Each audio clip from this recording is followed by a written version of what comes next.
C'est du solide, chaque semaine sur Boursorama, on vous donne des conseils pour mieux gérer votre épargne immobilière. Avec aujourd'hui cette question, comment font, parce que c'est une réalité, les SCPI pour battre le fonds en euros du contrat d'assurance vie? Bonjour Jean-Marc. Bonjour David. Bon, c'est vrai qu'on le sait, c'est le placement préféré des Français, l'assurance vie. Qui dit assurance vie dit fonds en euros, évidemment, tout l'argent va dessus, qui rapporte de moins en moins. On le sait, les taux des obligations ne font que baisser. 1,6-8% en moyenne, je dirais, sur 2018, sur le fonds en euros. C'était 1,8, il me semble. 1,8, c'est ça, contre une moyenne de 4,35%, moyenne encore pour les SCPI. Cette surperformance, elle ne sort pas de nulle part, il faut l'expliquer. Il faut d'autant plus expliquer que la surperformance est massive, puisqu'effectivement on compare 1,8 avec près de 5%.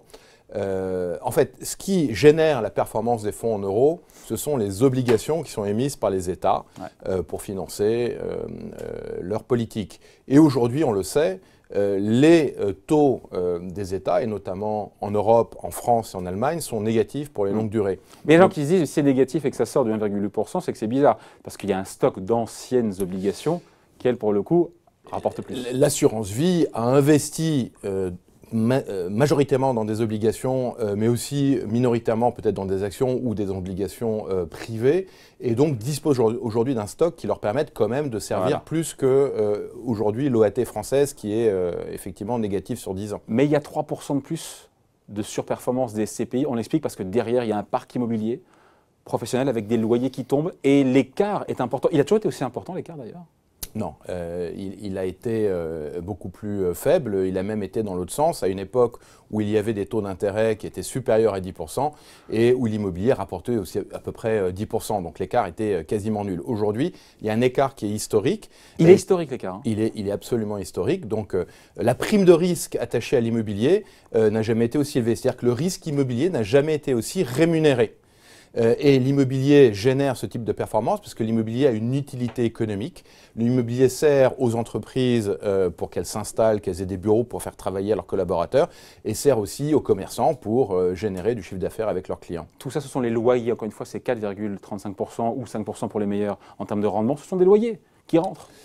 Les dividendes des SCPI proviennent des loyers qui sont perçus des investissements qui sont faits avec l'argent des épargnants. Bon, Jean-Marc, là on parle un petit peu, c'est le rétroviseur. Si on regarde un petit peu devant, on voit quoi? On voit que le fonds en euros va tendre à l'infini, toutes choses égales par ailleurs, vers 0,5%, même voire 0, puisqu'on a des taux négatifs.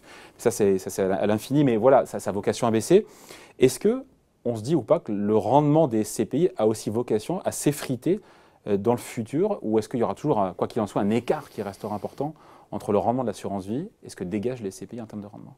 Il y aura toujours un écart positif, sauf situation de marché exceptionnelle, puisque les taux d'intérêt, notamment l'obligation française à 10 ans, est considéré comme étant le taux sans risque. Or, c'est à partir de ce taux sans risque que se calculent les primes de risque sur les actifs soi-disant plus risqués.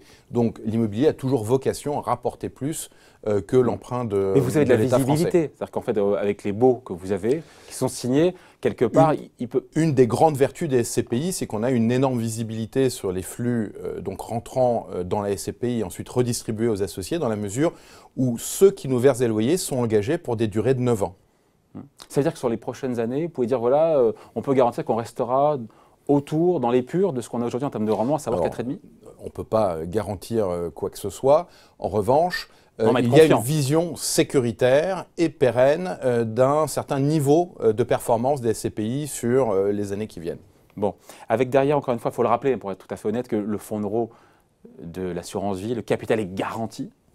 Qu'une SCPI, le capital n'est pas garanti. Même si d'ailleurs on a des actifs qui sont tangibles et immobiliers, on est soumis au cycle immobilier. Absolument, les SCPI ne garantissent, pour ça aussi pas les performances, mais ceux qui investissent dans les SCPI, et ils sont, je pense, de plus en plus nombreux, sont des Français qui, en majorité, aiment bien la pierre, qui considèrent presque comme une valeur refuge, et c'est un actif tangible. Donc ça ne garantit pas le capital, et également les performances, mais il y a cet actif tangible.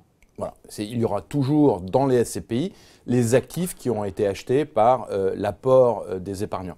Voilà, on voulait vous expliquer aujourd'hui comment font donc les SCPI pour battre avec un écart historique de 3% entre le rendement du fonds en euros de l'assurance vie et des SCPI. C'est évidemment une moyenne. Merci Jean-Marc. Merci David. Rendez-vous la semaine prochaine pour un nouveau numéro de C'est du solide sur Boursorama.